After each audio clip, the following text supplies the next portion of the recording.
আল্লাহর ইচ্ছায় আমরা বিরোধী দলে বসেছি, কোনো সমস্যা নাই।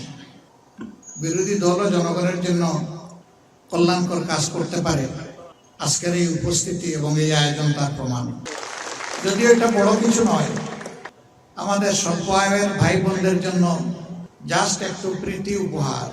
আমি এই জন্য ধন্যবাদ জানাই আন্তরিকভাবে প্রিয় বন্ধু চায়নার সম্মানিত রাষ্ট্রদূত ইয়াও বেনকে।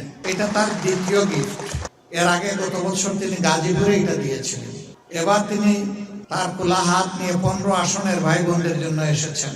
আমি আসনের পক্ষ থেকে আরেকবার তাকে অভিনন্দন এবং কৃতজ্ঞতা জানাই। চীনের সাথে আমাদের কূটনৈতিক সম্পর্ক সুদীর্ঘ 50 বৎসরের।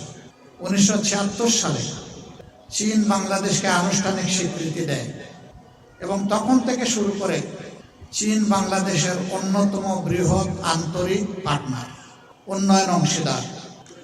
চীনের অংশীদারিত্বে বাংলাদেশে অনেক বড় বড় নিদর্শন গড়ে উঠেছে এবং তাদের বন্ধুত্বের নিদর্শন শুধু আজকের এই গ্যাদারিং না, আপনাদের পাশেই বড় একটা স্থাপনা আছে, চীন বাংলাদেশ মৈত্রী সম্মেলন কেন্দ্র।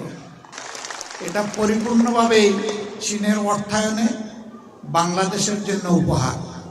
এখানে বাংলাদেশের একটি টাকাও নেই, পুরাটাই চীনের উপহার।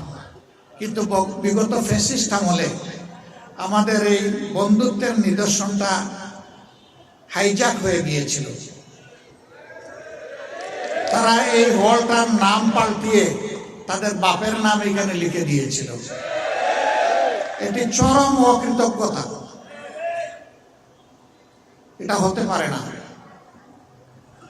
একটা দেশ ভালোবাসার জায়গা থেকে আমাদেরকে উপহার দিয়েছে, আর তাদের নাম নিশানাই মিটিয়ে দেওয়া হলো।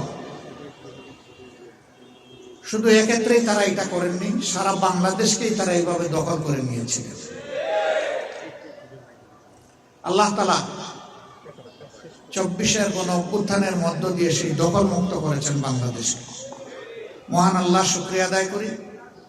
আর যাদের ত্যাগ এবং কোরবানির বিনিময়ে দখল মুক্ত হয়েছে তাদের প্রতি শ্রদ্ধা জ্ঞাপন করি।